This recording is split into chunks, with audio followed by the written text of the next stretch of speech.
भारत देश, जिसका कभी एक गौरवशाली अतीत था, यहां अनगिनत उच्च कोटि के विद्वान हुए,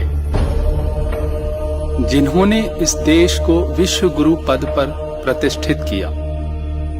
भारत के विश्व गुरु बनने का आधार था वेद और वेदानुकूल ऋषि प्रणीत ग्रंथ तथा उन ग्रंथों में वर्णित विद्या का यहाँ के निवासियों द्वारा अपने सामान्य जीवन में प्रयोग।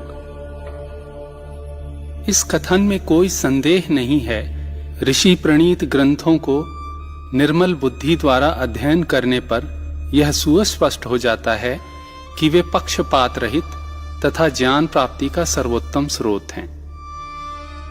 वर्तमान समय में पश्चिमी संस्कृति का प्रभाव भारतवर्ष में बढ़ने लगा है और ऐसी परिस्थिति में सामान्य जन तक ज्ञान की यह ज्योति पहुंच पाना दुष्कर हो चला है। व्यक्ति के जीवन को गहरे अर्थों में प्रभावित करने वाले शब्दों के अर्थ की स्पष्टता भी लोगों में नहीं रह गई है। स्थिति कुछ ऐसी हो चली है कि इस देश के नाम का अर्थ भी देशवासियों से पूछा जाए तो संभवतः बहुत कम लोग इसका अर्थ बता सकेंगे। विदेशी भाषा पर निर्भरता इतनी बढ़ चुकी है कि शुद्ध मातृभाषा का प्रयोग अब असंभव हो चला है।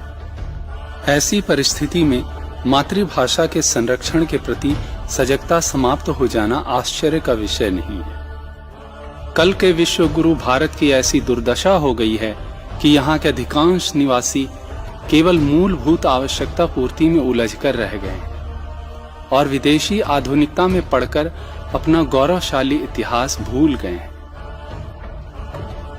गुरुकुलों से विभिन्न शास्त्रों का अध्ययन करके भारत के अनेकों महानगरों में प्रवास के दौरान नगरीय जीवन में संस्कृति और संस्कारों तथा शास्त्रों के प्रति उपेक्षा को देखते हुए एक विद्यार्थी का मन अतीव पीड़ा से भर गया। अपने पूर्वकालीन अध्ययन के आधार पर इस विद्यार्थी ने अनुभव किया कि देश में पुनः चारित्रिक सांस्कृतिक स्तर उन्नत करना हो तो पुनः अपनी ज्ञान संपदा की ओर लोगों को वापस लाना होगा। इस ज्ञान की ज्योति को प्रज्वलित करके जन जन तक पहुंचाने का कोई विकल्प प्रस्तुत करना होगा। यह विकल्प सत साहित्य के अतिरिक्त और क्या हो सकता था?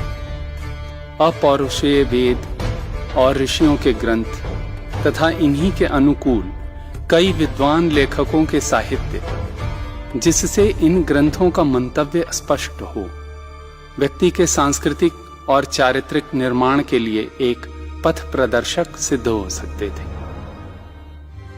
किंतु आज विडंबना है कि व्यापारिक लाभ प्राप्ति के लिए असैद्धांतिक प्रक्षिप्त पुस्तकों का प्रकाशन हो रहा है। आधुनिकता की अंधी दौड़ में जन सामान्य की रुचि भी परिवर्तित हो चली है और उन्हें निम्न स्तरीय साहित्य में ही रस प्राप्त होने लगा है। निम्न स्तरीय पुस्तकें समाज का उपकार करने के स्थान पर अपकार कर रही है। एक अच्छा साहित्य एक मित्र के समान होता है, वहीं असैद्धांतिक पुस्तकें शत्रु के समान होती हैं। जब पूरे भारतवर्ष में विभिन्न प्रकाशकों द्वारा भारत के महत्वपूर्ण प्राचीन ग्रंथों का प्रकाशन होता है तो इन ग्रंथों में कौन सा ग्रंथ शुद्ध है, वेद सम्मत है, इसे ज्ञात करना एक कठिन कार्य हो जाता है। इस कार्य को तो गुरुकुल से शिक्षा प्राप्त तथा वैदिक साहित्य में गहरी रुचि रखने वाला ही कर सकता था। वैदिक तथा वेद सम्मत पुस्तकों की प्राप्ति किसी एक स्थान से हो सके, इस उद्देश्य को आगे रखकर वैदिक प्राचीन ग्रंथों के एक प्रामाणिक केंद्र वेद ऋषि प्रकल्प की स्थापना की है। इस प्रकल्प द्वारा भारतवर्ष के उच्च कोटि के विद्वानों की सम्मति और सुझाव के आलोक में शुद्ध ग्रंथों का सूक्ष्मतापूर्वक परीक्षण और चयन किया जाता है। वेद सम्मत ज्ञान का प्रकाश फैलाने के लिए भारतवर्ष के विभिन्न प्रकाशकों द्वारा मुद्रित प्रमुख भारतीय आर्ष ग्रंथों और विभिन्न लेखकों द्वारा रचित वेद सम्मत पुस्तकों को प्रचारित किया जाता है, जिससे लोगों को इहलौकिक और पारलौकिक कल्याण करने वाला विशुद्ध ज्ञान प्राप्त हो सके। लोगों को अध्ययन करते समय ग्रंथों की प्रामाणिकता का संदेह न रहे। वर्तमान में जन जन तक प्रामाणिक साहित्य को पहुंचाना इस प्रकल्प का एकमात्र उद्देश्य है।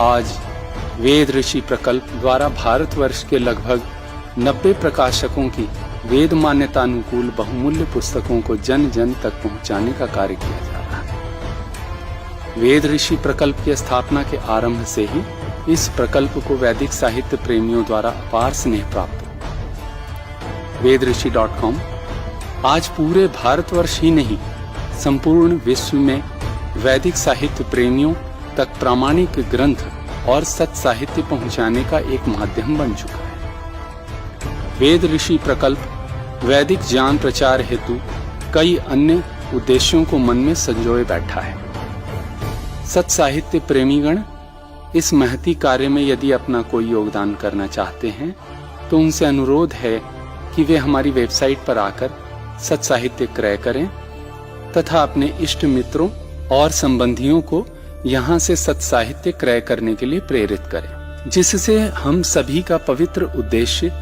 देश की प्राचीन ज्ञान संपदा का घर घर में पहुंचाने का संकल्प पूरा हो सके। धन्यवाद।